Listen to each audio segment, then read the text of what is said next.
Imagine opening the code of an application and you see a single class that at the same time stores data, generates reports, talks to the database, and also sends the emails. You think that's unlikely? Unfortunately, that's exactly the reality in many projects. And the result, the architecture becomes fragile, changes become risky, and quality suffers dramatically.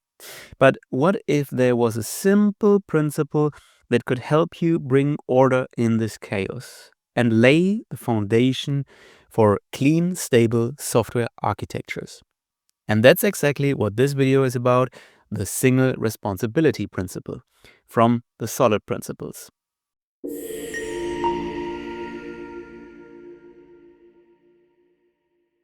My name is Tobias Löser and I'm a trainer and consultant for software engineering with a focus on architecture, quality and agility.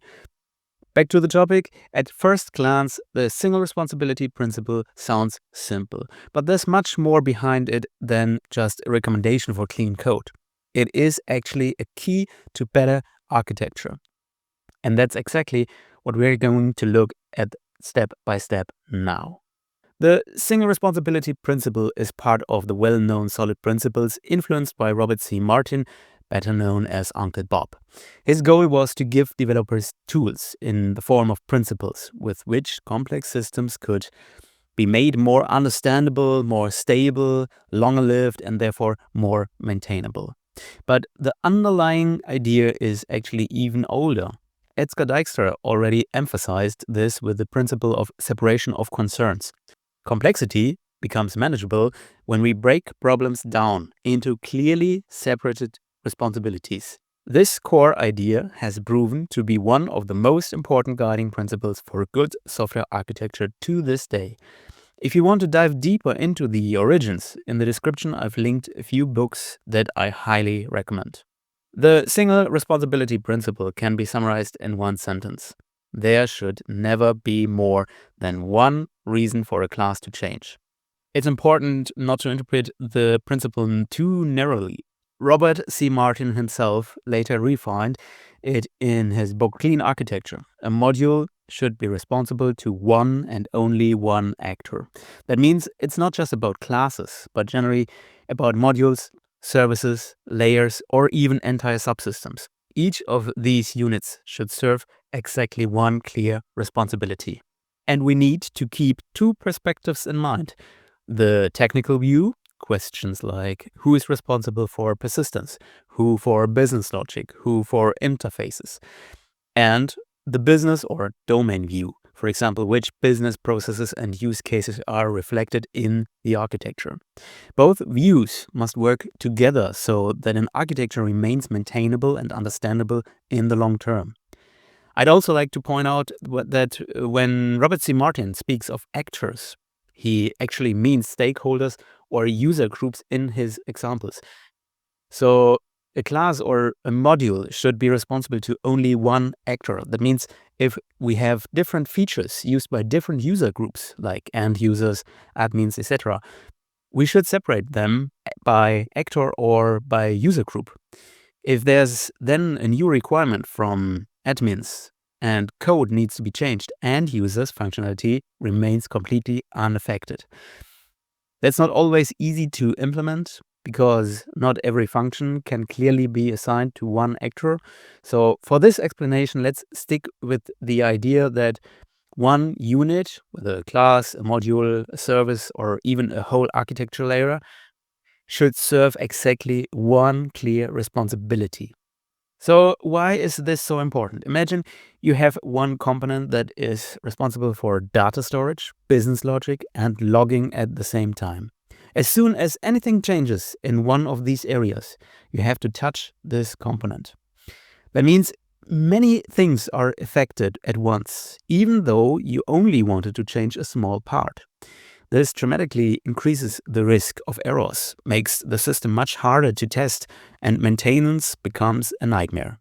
The single responsibility principle therefore helps us build software that is more maintainable because responsibilities are cleanly separated, more testable because each unit remains manageable, more understandable because the purpose of a component is clearly recognizable, and easier to extend because we make changes exactly where they belong without immediately affecting 10 other places. And one thing we must not forget, the principle is not only a code level principle for classes, it is also an architectural principle. It helps us structure systems so that they remain consistent both technically and from a business or domain perspective.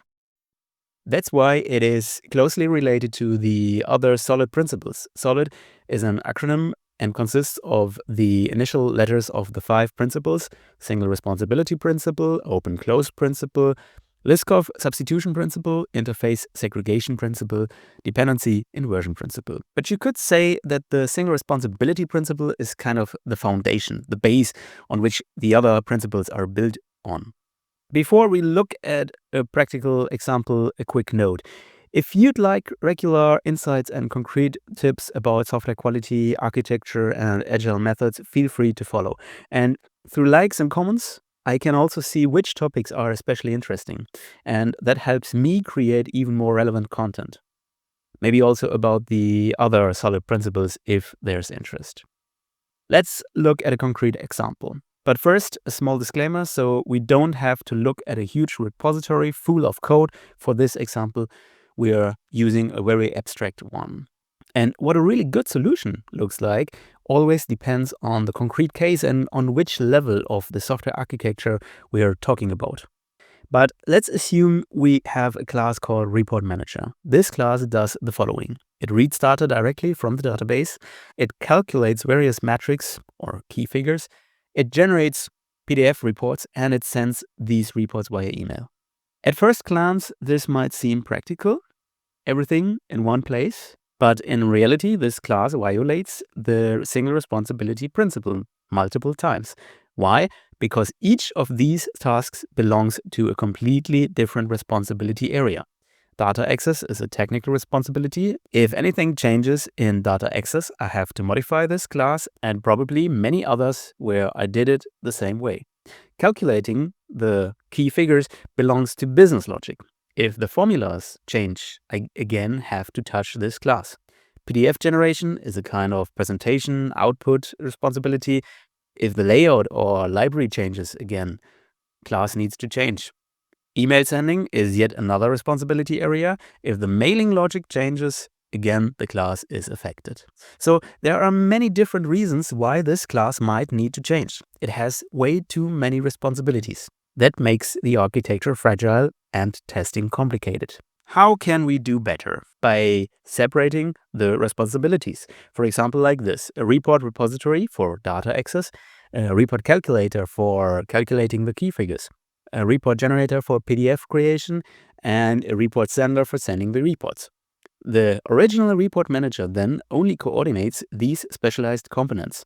Each unit now has exactly one task and exactly one reason to change. The result: database changes only affect the repository. New report layouts only affect the generator. A new delivery channel, for example WhatsApp, only affects the sending logic.